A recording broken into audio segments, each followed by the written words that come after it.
Imagine you hold up a blurry photo and your phone instantly whispers, "That's a cat." Nobody ever typed a rule about whiskers or pointy ears or fur. The phone has never met your cat, so how can a machine look at a picture and just know what it's seeing? So here's the secret. That cat photo isn't a cat to the computer at all. It's a giant grid of tiny squares called pixels, and every pixel is just a number for how bright it is. The machine never sees fur. It only ever sees thousands of cold, plain numbers. Now those numbers change every single time. A cat can be orange or black, sitting, jumping, half in shadow, or facing away. If you try to write one rule, a cat has 2 ears, a teddy bear breaks it instantly. There are just too many cats to ever list. So instead of rules, we do what a teacher does with a toddler. We show the machine a mountain of pictures, and on each one we stick a label: cat, dog, cat, car. Thousands and thousands, each one answered for it. This giant pile of labeled pictures is its homework. Remember those examples. While studying them, the machine learns to spot tiny clues hiding in the pixels: a sharp edge here, a curve there, a patch of color.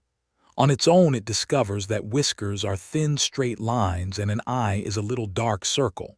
Small clues everywhere. Now watch the clues team up. Edges join to make whiskers. Curves join to make an ear. Those parts then join to make a whole furry face. The machine builds understanding in layers like Lego, simple pieces at the bottom, a real cat at the top, tiny clues becoming a cat. Once it has studied the clues, the machine votes. It doesn't shout one answer, it gives every option a score like a confidence meter. Cat, 85 out of 100. Dog, 10. Car, 1.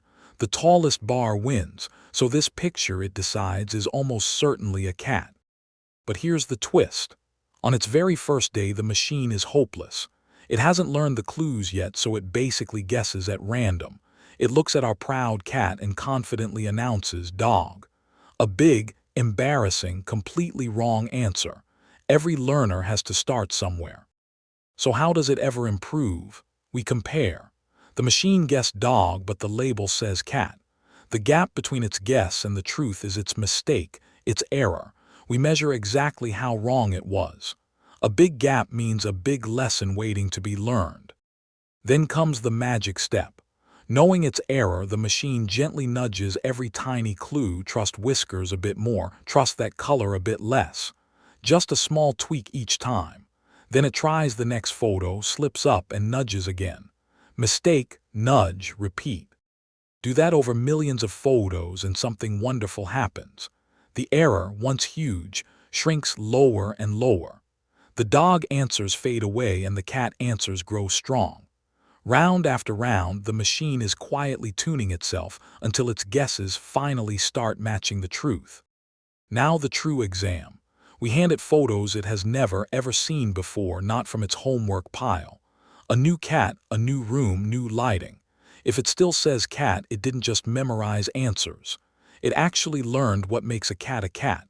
That's the goal. Of course, it's not perfect. Show it a fluffy muffin that looks just like a chihuahua and even the machine squints. Weird angles, strange lighting, or things it never studied can trick it. So we keep teaching it new examples, helping it grow a little smarter every day.